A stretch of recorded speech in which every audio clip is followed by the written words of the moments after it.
अरे अरे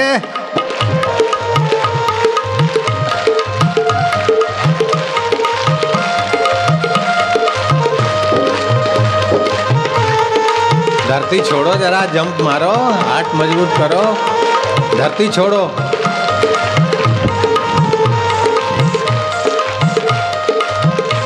बैठो, बैठ जाओ, बैठ जाओ। आप सत्संग सुनने आए हो? बैठो बैठो। आप साधना करने आए, सीखने आए, सत्संग सुनने आए कि नाचने कूदने आए हो? हैं? ऐसा क्यों करते नाचना कूदना? सत्संग सुनना है कि नाचने कूदने? तो घर में नाच सकते थे। घर में नाचते तो डांस होती और यहाँ नाचते तो कीर्तन होता है। इतना समझ लो ना। डांस तो डांसर करते रहते हैं, नर्तक नृत्य करते रहते, भक्त तो भक्ति से नाचता है ना। साध जना मिल हर जस गायो, संतों के साथ मिलकर हरि का जस गाना अलग बात है। और रॉक और पॉप म्यूजिक से नाचना कूदना तो सेक्सुअल केंद्र उत्तेजित करता है। और भक्त संतों के और भक्तों के बीच हरि का नाम लेकर नृत्य करने से हृदय केंद्र विकसित होता है। जमीन आसमान का फर्क है ना। वहां काम केंद्र विकसित होता है, यहाँ राम केंद्र विकसित होता है।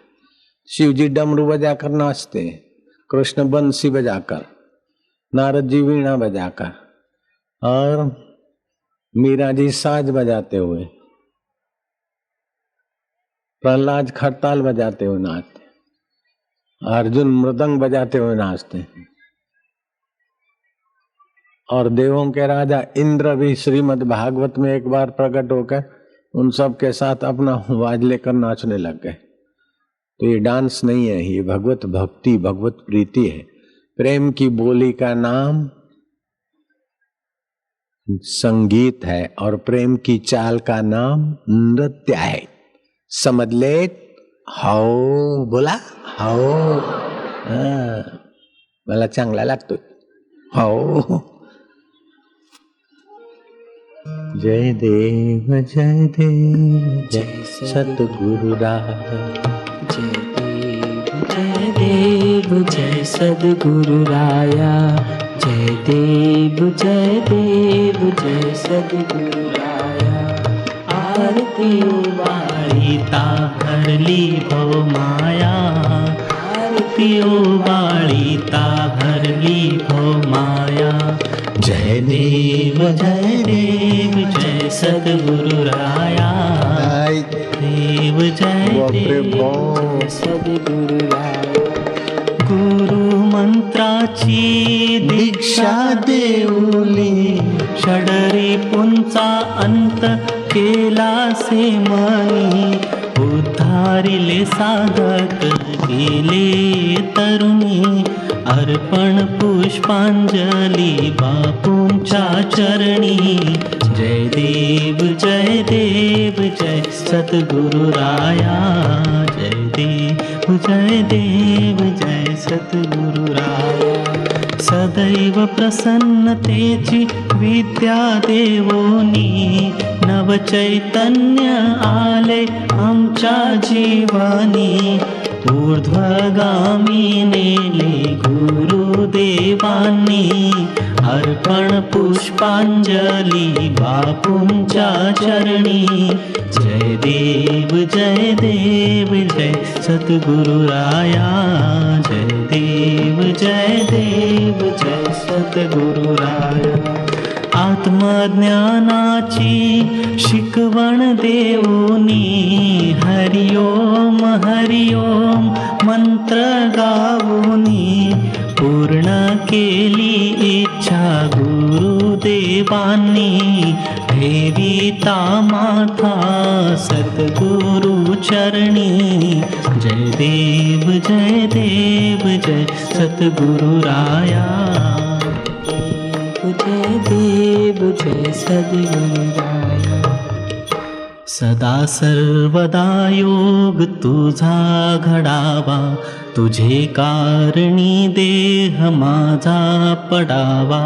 उपेक्षू नको गुणवंता अनंता, रघुनायका मागणे हेची आता. ज्या ज्या ठिकाणी मन जाई माझे, त्या त्या ठिकाणी निजरूप तुझे. मी ठेवितो मस्तक ज्या ठिकाणी, तिथे तुझे सद्गुरु पाय दोन्ही. हरी हरि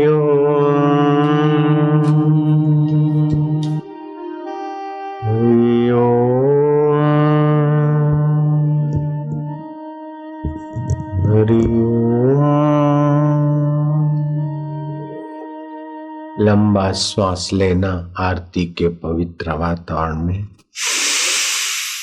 गहरा श्वास ले, हरि ओम शांति जपे थोड़ी सेकंड.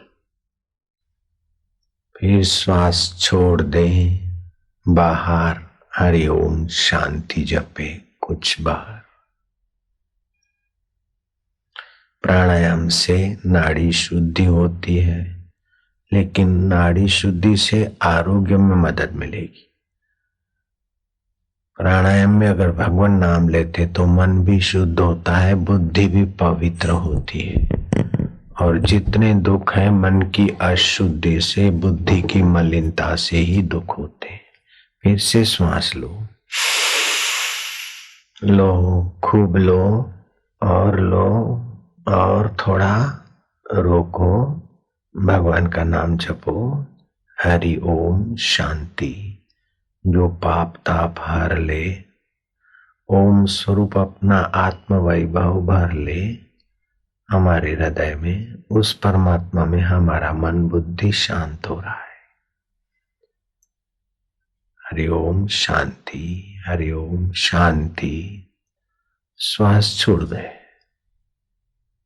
सोडून द्या श्वास. एकदम बाहरी करा, श्वास बाहर छोड़ दो, रोक दो श्वास को बाहर. जप करो. अगर पेट में तकलीफ है तो पेट को अंदर बाहर करो. और हृदय में तकलीफ होने का भय है तो हाथ की हथेली रगड़ो, आरोग्य के कण निकलते हृदय पर रखो. हरिओम शांति जपो. 40 सेकंड श्वास बाहर रोकने से रोगों के कण और पापों के कण जठरा में स्वाहा होते. फिर से श्वास भरो. जितना श्वास ज्यादा भरोगे फेफड़ों के बंद छिद्र खुलेंगे, जिससे रक्त शुद्धि, बुद्धि शुद्धि, मन शुद्धि का संबंध है. रोक दो श्वास, भगवान का नाम जपो. भगवान के साथ जो जैसा भाव बांधता है, भगवान उसके भाव को ऐसा ही पुष्ट करते हैं और उसी रूप में भगवान उसके आगे प्रकट हो जाते हैं. श्वास छोड़ दो.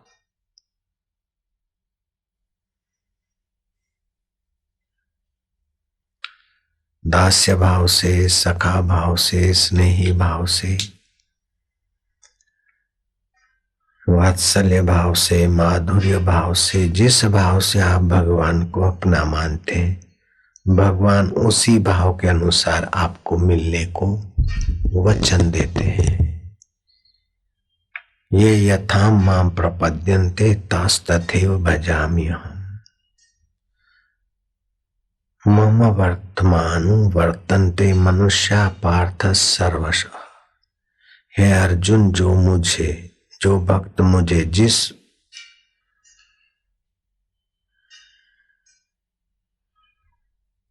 प्रकार भजते हैं, हे अर्जुन, जो मनुष्य मुझे जिस प्रकार भजते हैं, मैं भी उन्हें उसी प्रकार भजता हूँ, मिलता हूँ.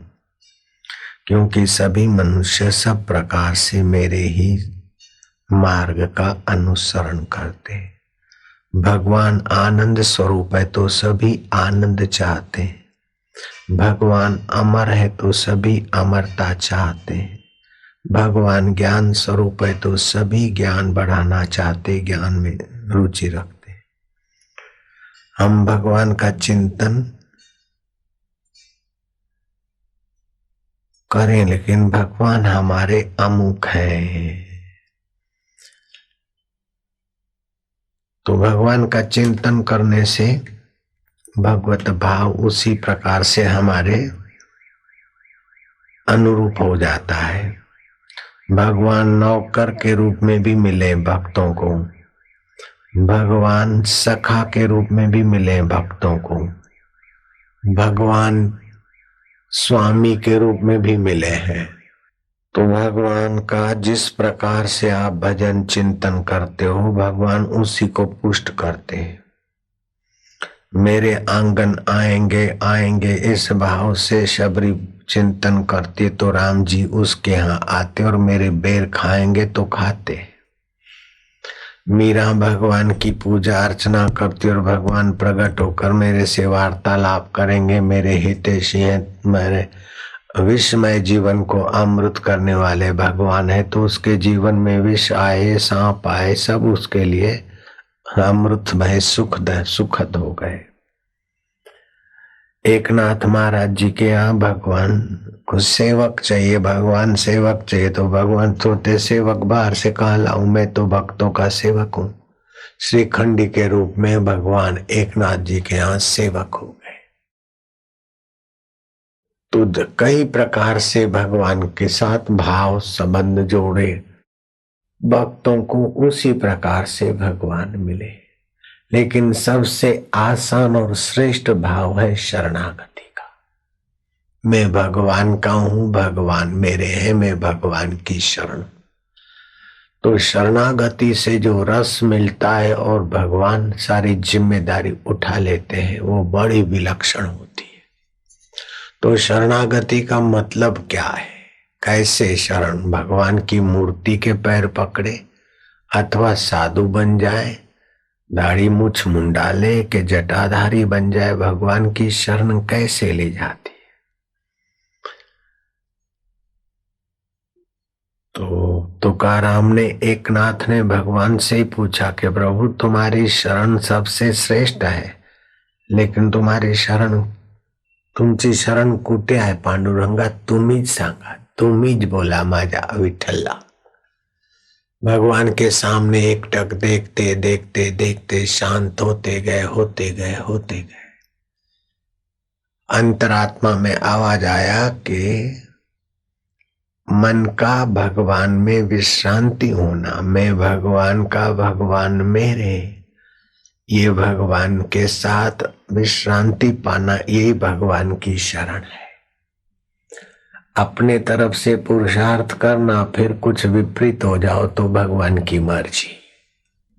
अपने तरफ से प्रयत्न करना, फिर जो हो संतुष्ट रहना, ये भगवान की शरण है।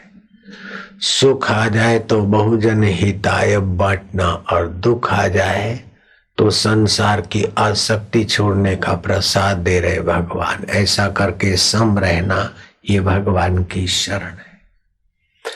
अर्जुन जैसे योद्धे को भी भगवान कहते त्वमेव शरणम गच्छ, तुम शरण जाओ। सर्व भावेन भारता, सब भाव से, सब प्रकार से। फिर बेटी की चिंता, तू मेरा और बेटी तेरी, बेटी की चिंता फिर तेरी कैसे रखता है? तू मेरा, पत्नी की चिंता, पति की चिंता, संसार की चिंता, जब तुम मेरे हो गए तो ये चिंता तुम्हारी अपनी क्यों रखते? हम भगवान के हो गए तो चिंता हमारी कैसे? मैं पति की हो गई तो फिर गरीबी मेरी कैसे? करोड़पति की पत्नी हो और सड़क पर भीख मांगे तो करोड़पति की इज्जत का सवाल है। ऐसे हम भगवान के हो गए, फिर रोजी रोटी की चिंता करे, प्रयत्न कर ले संसारी है तो, लेकिन चिंता क्यों करना?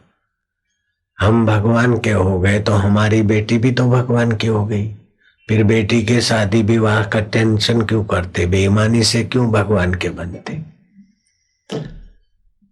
और ऐसे लोगों के जीवन में भगवतीय चमत्कार पैदा हो जाते।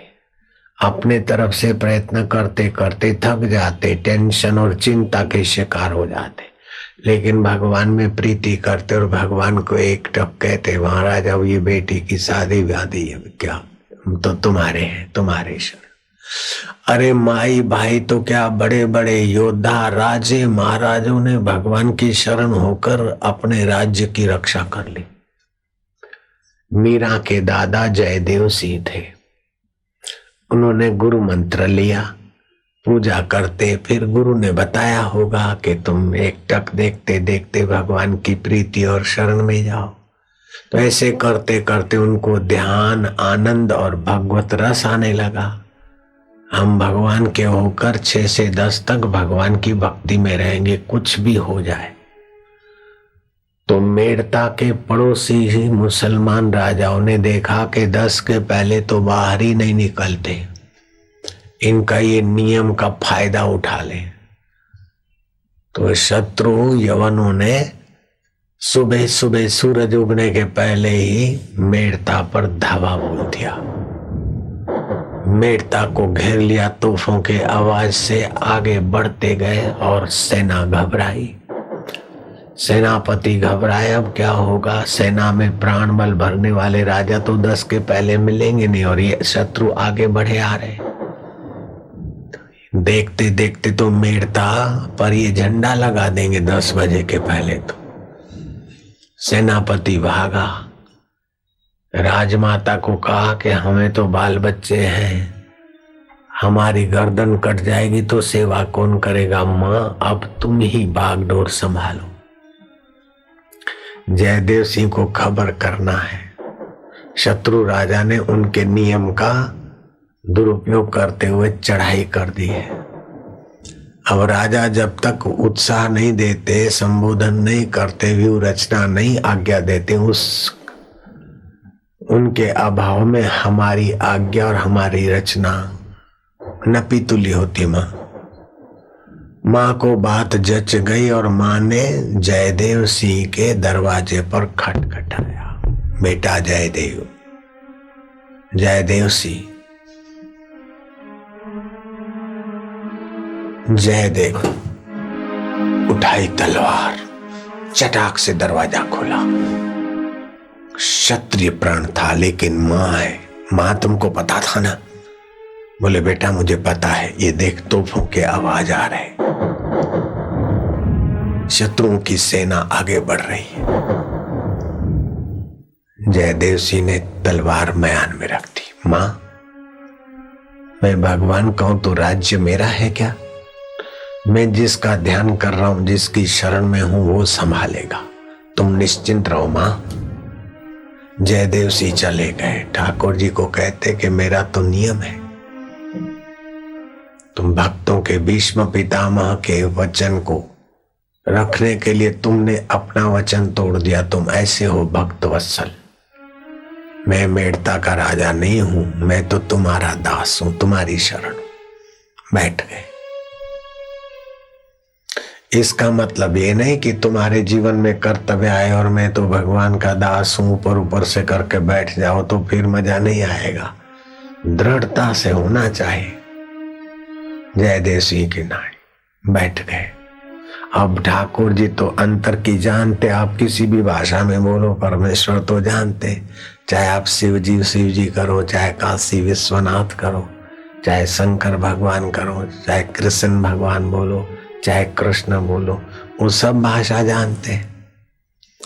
तो ठाकुर जी ने देखा कि ये तो मेरे पर विश्वास रख के बैठ गए, तो ये तो मेरी शरण है, तो फिर मैं भी तो इनकी शरण हूं। ये जैसे चलाएं, ये चाहते हैं कि मेरे राज्य की रखवाली करेंगे ठाकुर जी, तो मैं करता हूं महाराज। भगवान ने मन ही मन ठान लिया। जयदेव सिंह का रूप धारण करके घोड़े सवार निकले महल के नजीकी से। सेनापति को दिखाई दिया कि जयदेव सिंह एकाएक जा रहे। सेनापति पीछे भागे। रण के मैदान में और जयदेव सिंह रूपधारी भगवान ने ऐसा ललकारा, शत्रुओं की सेना का मर्दन करने के लिए अपनी सेना को ऐसा उत्साहित किया कि मेरे मेड़ता के शेर दिन में कण कण रे सूरज समकावे, संदो अमृत वर्षावे। धरती दोहरारी है, वीरारी है जे। एक शेर डजनों हाथियों को कुचल देता और भगा देता है, तो मेरे मेड़ता के शेर हजारों हैं। उन धोखे से आए हुए यवनों की सेना को तितर बितर करके मेड़ता की शान बान का पताका फहरा कर ही रहेंगे। विजयी हो जाओगे। जाओ आगे बढ़ो, आगे बढ़ो। अब एक तो बहादुरी के वचन और दूसरा फिर भगवान का संकल्प, तीसरा भगवान की शरण में बैठे हुए जयदेव सिंह का भी संकल्प था कि मेड़ता की शान बान रहे। शांत होकर जो संकल्प किया जाता है उसमें बल होता है। कर्म से भी संकल्प ज्यादा बलवान होता है, और संकल्प के अनुसार कर्म होते तो सफलता आती है। अंदर होगा कि नहीं और बाहर कर्म करे तो बहुत कम फायदा होता है, लेकिन अंदर के संकल्प के अनुसार बाहर दृढ़ता से करते तो सफलता उसके चरण चूमती है। 10 बजने के पहले ही शत्रुओं की सेना तीतर बीतर हो गई। कुछ मुख्य योद्धा मारे गए, बाकी सिर पर पैर रख के भाग गए। और यवनों का राजा प्राण बचाकर भागा। जब राजा भागे तो उसकी सेना कब तक रहेगी। जयदेव सिंह महाराज की जय। मेड़ता की शान बान के रखवाले जयदेव सिंह महाराज की जय। सेनापति महाराज को धन्यवाद देने आए और बताने आए कि महाराज मेड़ता की शान बान बुलंद हो गई। तो महाराज तो अभी निकलेंगे। बोले निकलेंगे क्या, वो तो घोड़े पर आए थे और उपदेश दे के गए। माता ने कहा वो तो मेरा बेटा है, मैं जानती हूँ। तो उसी समय दरवाजा बंद करके बैठ गए थे। उनकी बातचीत सुन इतने में आवाज आया, जयदेव सिंह महाराज की जय। जयदेव सिंह ने दरवाजा खोला। बोले क्या बात है। बोले महाराज आप आए थे घोड़े पर। महाराज को समझने में देर नहीं लगी थी। मैं जिसकी शरण वो मेरा रूप धारण करने वाले, ओ मेरे विठ्ठल, ओ मेरे कृष्ण गोविंदा, कृष्ण गोविंदा हरे मुरारे, हे नाथ नारायण वासुदेवा। भक्त सच्चे हृदय से कह देता है हे नाथ, हे नाथ, ये बेटी की शादी है, बेटे की शादी है, फलाना है, हे नाथ अब तो ही सब कर। जरा तिलक करता है, प्रार्थना करता है, तो ऐसे शादी विवाह के कार्य भी भगवान अनुकूल बना देते। तो ये तो देश की रक्षा का कार्य, तो भक्त के देश की रक्षा भगवान के देश की रक्षा है। ये सचमुच में भारत भगवान का विशेष विशेष कृपा पात्र देश है। महाराज गए अंदर, भगवान कृष्ण की मूर्ति को टकुर टकुर देखते, घिंगरूले बाल वाले सजे धजे कन्हैया, आखिर में तुम्हारी शरण हुआ तो महाराज घोड़े पर जयदेव का रूप धारण किया। ये यथा माम प्रपद्यन्ते तास्तते भजामि अहं पांडुरंगा। फिर गौर से देखा तो ठाकुर जी के बालों पर घोड़ों की टापों की धूली से मटमेले हुए। अच्छा, तो सेना के बीच गए और घिंगुरुले बाल में मिट्टी लगवा कर आयो, जैसे अर्जुन के रथ में बैठे थे और घिंगुरुले बालों में मटमेलापन था। मेरे ठाकुर जी मजा पांडुरंगा। और गौर से देखा तो तुम्हारे कर्ण कुंडल, कान का कुंडल गिरा के आ गए क्या महाराज। थांबा, आता मैं ये तो ठहरो, मैं आता हूं आपके कान का कुंडल खोजने का। वो सेनापति चला न जाए। सेनापति जहां जहां जयदेव सिंह आए थे, ऐसा नहीं बोलते मैं आया था, जहां जहां जयदेव सिंह पधारे थे। क्योंकि कौन से रूप में जयदेव सिंह पधारे थे, कौन थे जयदेव सिंह के रूप में, वो जयदेव सिंह जानते हैं। जयदेव सिंह जिस रूप में जहां जहां जयदेव सिंह पधारे थे और उनकी घोड़े की टापे पड़ी थी, उस जगह को अभी सेना को आदेश दो घेरा डाल दे, कोई आदमी इधर उधर वहां से पसार ना हो। ठाकुर जी का कान का कुंडल खो गया है, वो खोजना है। सेनापति ये काम करना ही है। सेनापति को तो राजा का आदेश, और फौज में कोई सिविल का आदमी कैसे जा सकता है वहां। महाराज खोजते खोजते कान का कुंडल मिल गया। कुंडल लाकर ठाकुर जी के श्रृंगार में तो रख दिया, लेकिन मेड़ता नरेश ने कहा कि महाराज ये तुम्हारी लीला और तुम्हारी शरण वाले का तुम कैसे कैसे रूप लेते हो। जहां तुम्हारा कुंडल खो गया था और जहां से मिला वहां एक कुंड बना दिया और उस कुंड का नाम रखा कर्ण कुंडल। कर्ण कुंडल जहां खो गए मिला था ठाकुर जी का, वो मेड़ता में अभी भी कर्ण कुंड जो है वो खबर दे रहा है। ऐसा पुस्तक में लिखा है, मैंने वो कुंड देखा नहीं है, लिखा है, मैं बोलता हूं। और ये जब मीरा की शादी हुई तो मीरा जी वही मूर्ति ले जाना चाहती थी, बाल हट, राज्य हट, योग हट। घर वाले बोलते नहीं, इसी मूर्ति से ठाकुर जी प्रकट होकर जयदेव सिंह के रूप में गए थे, ये मूर्ति नहीं बेटी, छोटी मूर्ति ले जाओ। मीरा ने कहा नहीं, मैं ले जाऊंगी तो यही मूर्ति ले जाऊंगी। मीरा ने अन्न जल छोड़ दिया होगा। रात्रि को मीरा के सपने में ठाकुर जी आए बड़ी मूर्ति के रूप में, फिर छोटी रूप, फिर अंदर में कहा कि मैं मूर्ति बड़ी हो चाहे छोटी हो, मैं तो सबका अंतरात्मा हूं। मीरा तू ये छोटी मूर्ति ले जा, मैं तेरे साथ हूं ना। फिर मीरा छोटी मूर्ति लाई और उसी मूर्ति की पूजा करने से मीरा का विष अमृत बन गया और सासू ने जो सांप डालकर भेजा वो हार बन गया। मूर्ति चाहे छोटी हो चाहे बड़ी, मूर्ति चाहे गोल मटोल हो चाहे हाथ पैर वाली हो, चाहे शिवलिंग हो चाहे शालिग्राम, चाहे सुपारी में गणपति की भावना हो, लेकिन भगवान तुम्हारे भाव के अनुसार रूप ले सकते, भाव के अनुसार फल देने में भगवान समर्थ है। भावो ही विद्यते देवो।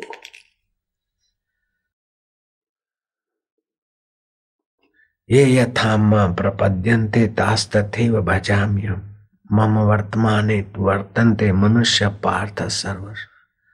हे अर्जुन, जो भक्त मुझे जिस भाव से भजते हैं मैं उन्हीं को उसी भाव से भजता हूं। एक संत हो गए जिनका नाम था जगन्नाथ दास। वो वृद्ध हो गए, ऊपर के कमरे में रहते थे और उनको कुछ जुलाब दस्त वस्त की तकलीफ हो गई, आंतें कमजोर हो गई बुढ़ापे में। जो जुआनी में मैदे की चीजें खाते हैं उनके बुढ़ापे में आंतें कमजोर हो जाते, इसलिए डबल रोटी, बिस्किट, हाथा लगी हुई चीजें अब भी से नहीं खाना। विदेशी लोग बीमारियों के शिकार बन जाते, ठंडी ठंडी बोतलें पीते तो जठरा बंद हो जाता है, मैदे की चीजें खाते तो आंतें खराब हो जाते, और 300 दिन खाते तो हाजमा कमजोर हो जाता है, अजीर्ण हो जाता है। 15 दिन में एक बार उपवास करो, लेकिन स्वास्थ्य का लाभ तो होगा, लेकिन भक्ति का लाभ भी मिलना चाहिए, भगवान की प्रसन्नता भी मिलनी चाहिए, मोक्ष भी होना चाहिए। बोलते तुलसी का पत्ते खाने से मलेरिया नहीं होती, और मलेरिया भी हुआ तो 11 तुलसी के पत्ते और 4 काले मिर्च चबा के खा लो तो मलेरिया, साधारण मलेरिया, जहरी मलेरिया नहीं, साधारण मलेरिया मिटता है। मेरे को हो गया था बड़ौदा के सत्संग में, अब मैंने तुलसी के 11 पत्ते, वैसे 5-6 खाता, तो बोले तुलसी के पत्ते खाने से रोग जल्दी नहीं आता, लेकिन भारतवासी रोग मिटाने के लिए तुलसी के पत्ते नहीं खाएगा। तुलसी भगवान की प्रसाद, भगवान का कृपा प्रसाद है। ऐसा करके खाने से रोग तो मिटेंगे, लेकिन भगवत कृपा प्रसाद से भक्ति का रंग भी चढ़ेगा और पाप भी मिटेंगे। ओमकार जपने से फलानी बीमारी नहीं होती, डॉक्टरों ने कहा, लेकिन हम फलानी बीमारी ना हो इसलिए ओमकार का जप नहीं करते। डॉक्टर हर्बर्ट बेंसन ने रिसर्च करके घोषणा की कि ओमकार का जप करने से कैंसर की बीमारी नहीं होती, लेकिन हम लोग कैंसर मिटाने के लिए ओमकार नहीं जपते। ओमकार जप करने से तो 19 शक्तियां सुषुप्त जागृत होती और भगवान के साथ सीधी शरणागति हो जाती। तस्य वाचक प्रणव, ओमकार ये भगवान का ही सीधा साफ सुथरा सहज नाम है। इसीलिए कई मंत्रों में ओमकार रख के ही जपा जाता है। ओम गम गणपतये नमः, ओम गणेशाय नमः, ओम गणानां पति गुंगवाः, ओम नमः शिवाय, ओम नमो भगवते वासुदेवाय, ओम भूर्भुवस्व। तो ये ओमकार बीज मंत्र है। तो इससे तो आप जितना भी वर्णन कर सकते हैं भगवान नाम की महिमा, हम पूरी वर्णन नहीं कर सकते। आप सब मिलकर, हम सब मिलकर, धरती के सारे लोग मिलकर भी भगवान के नाम की पूरी महिमा नहीं गा सकते। लेकिन डॉक्टर कहता है कि कैंसर की बीमारी रोकता है। बस इतना ही कर दिया। डॉक्टर, तुम भारत के संतों का अनुभव सुनते तो ऐसा नहीं बोलते। खाली कैंसर मिटाने के लिए ओमकार का नाम। अरे राम न सकई नाम गुण गाई, भगवान भी भगवान के नाम की महिमा नहीं गा सकते। क्या बोलते आप? एक आशाराम नहीं, 1000 आशाराम, और एक एक आशाराम की 1000 जीव हो, फिर भी भगवान के नाम की महिमा पूर्ण नहीं गा सकते। ऐसी भगवान के नाम की महिमा है। नाम जपत मंगल दिशा दशहूं, भगवान नाम जपो तो दशों दिशाओं में मंगल होने लगता है। जिस धरती पर भगवान का जप ध्यान होता है, उस धरती में वो आध्यात्मिक वाइब्रेशन होते। खाली कैंसर क्या मिटता है? आप कथा में, सत्संग में आने के पहले अपना खून चेक करने के लिए दे दो, और फिर सत्संग और शिविर से वापस जाओ तो 1 घन मिलीमीटर ब्लड में 1500 जैसे श्वेत कण बन जाते हैं। घन मिलीमीटर खून माना कीड़ी का आधा हिस्सा, उतने खून में 1500 श्वेत कण बन जाते। तो पूरे शरीर में कितने लाखों करोड़ों श्वेत कण बन जाते। हताशा निराशा दूर हो जाती, वासनाएं क्षीण होने लगती, मनोबल जागृत होने लगता है, बुद्धि में प्रकाश आने लगता है। अरे कितना बोलना है मेरे को, मैं कितना बोलूं? आप ओमकार का जप करो और खीर का भोग लगा दो भगवान सूर्य नारायण को, लक्ष्मी नारायण को। 7 सप्ताह करो, 7 जन्म की दरिद्रता मिट जाए और 7 जन्म तक घर में धन धान्य बना रहे। लेकिन ओमकार का जब केवल दरिद्रता मिटाने के लिए तो अपमान की बात है। ओमकार का जब तो महाराज क्या क्या शक्तियां आती है, खाली वो ग्रामरिकल फायदे होते वो बताता हूं। भावना से, श्रद्धा से, शास्त्रीय से तो और कितने भावना फायदे होते, उसका वर्णन हम नहीं कर सकते। रक्षणी शक्ति आपकी प्रकट हो जाती है। दूसरा, गति शक्ति आपकी सुदृढ़ होती है। तीसरा, कांति बढ़ती है। 66 साल के बूढ़े बापूजी कितना जवान लग रहे। ओमकार का जब प्रत्यक्ष देख लो, लोगों को ताजुब होता है कि 66 साल की उम्र में हमारे बापू कैसे, देखो ये क्या है जादू।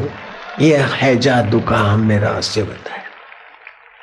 यह है भगवान नाम जप की महिमा, प्राणायाम की महिमा, परोपकार की महिमा।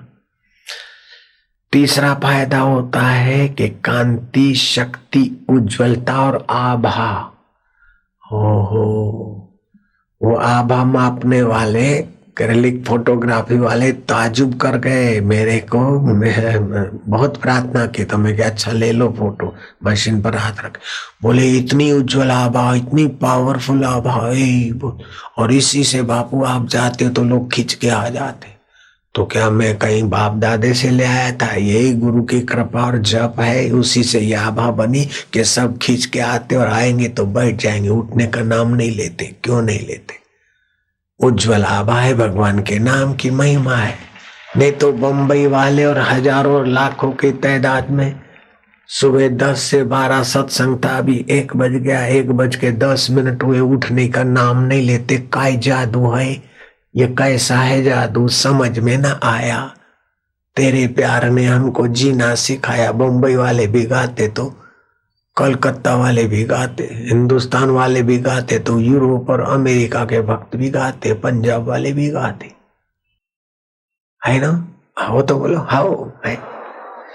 चौथी शक्ति आपकी जागृत होती है प्रीति शक्ति मंत्र जपने से, और पांचवी तृप्ति शक्ति, छठी आवागमन शक्ति और मनोभावों को जानने की शक्ति विकसित होती है, और सातवां अवंती शक्ति आपकी जागृत होती है, अर्थात सर्व अंतस्युत, अंदर के सर्व भावों को या परिस्थितियों को परिणामों को जानने की आपके अंदर शक्ति जागृत होती है। आठवीं शक्ति होती है श्रवण शक्ति, सूक्ष्मतम देवताओं की मसलतें आप सुन सकते। दसवां होता है, नौवां होता है स्वामर्थ्य शक्ति, नियामक शासक। 1000 आदमी डंडे लेकर उतना शासन नहीं कर सकते जितना ओमकार के जप के बल से ऋषि दयानंद और संत लोग, बैठ जाओ तो बैठ जाओ, चुप तो चुप, ऐसा शासनी शक्ति विकसित हो जाती। अभी कोई हल्ला करने की हिम्मत कर सकता है क्या? ये परमात्मा की शासनीय शक्ति बापू के द्वारा काम करती। 10वीं है याचना शक्ति, अर्थात कोई प्रार्थना करे और आपको अंदर में जच गया, अच्छा जाओ तो पुत्र विहीन को पुत्र हो जाएगा, चिंतित की चिंता चली जाएगी, याचक की याचना पूरी करने की शक्तियां इसी से आती।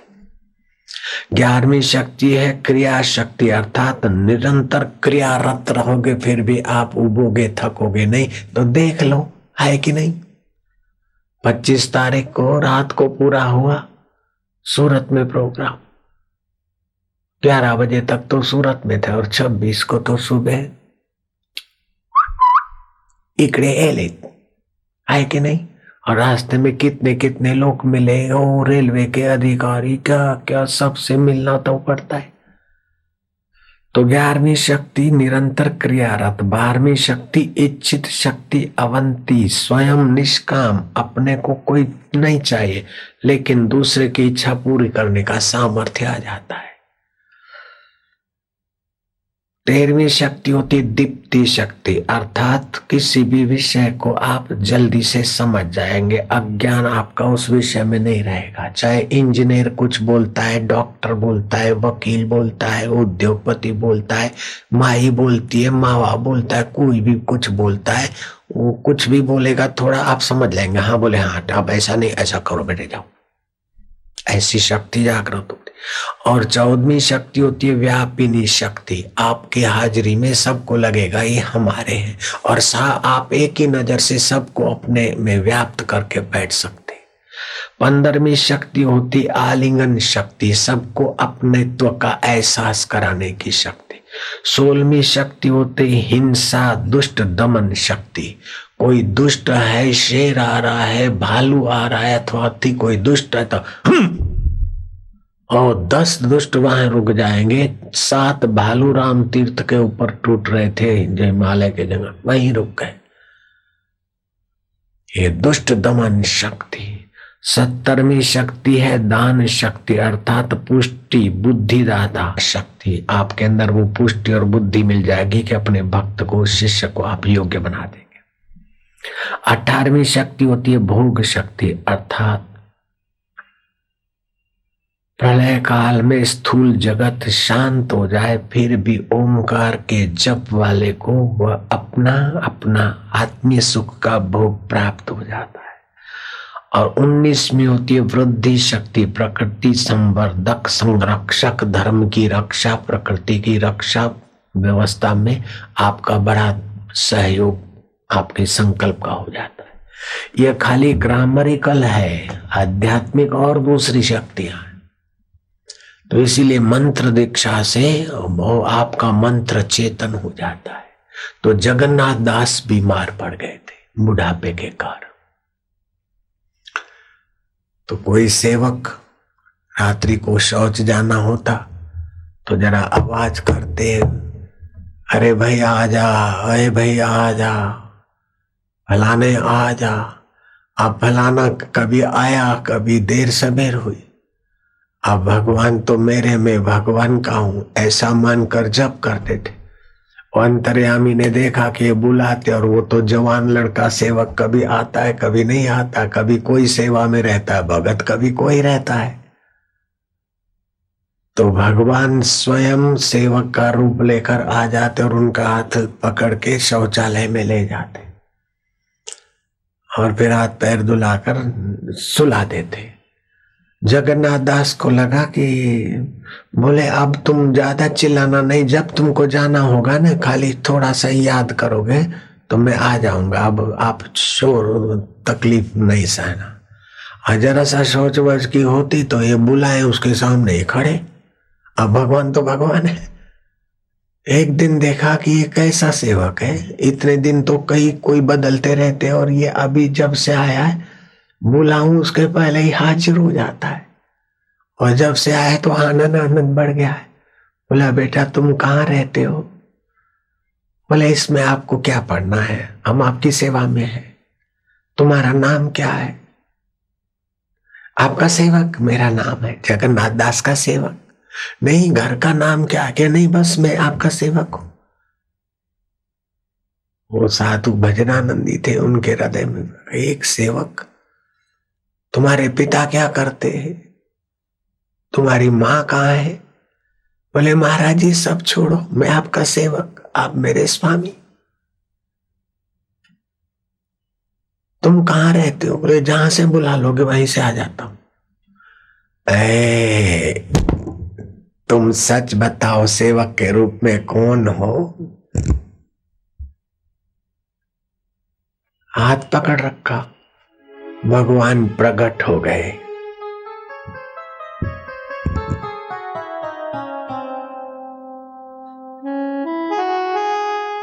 जगन्नाथ दास ये तुम्हारा सेवक। प्रभु तुम और मेरे को शौचालय में ले जाओ और मेरे को हाथों की खराबी तो जाते जाते कपड़े खराब हो जाए और तुम कपड़े धो के रखो। ए मेरे जगन्नाथ, ये जगन्नाथ दास के आप ऐसे क्यों? बोले मैं तो दासों का दास हूं ना। तुम मेरे दास हो तो मैं तुम्हारा दास हूं।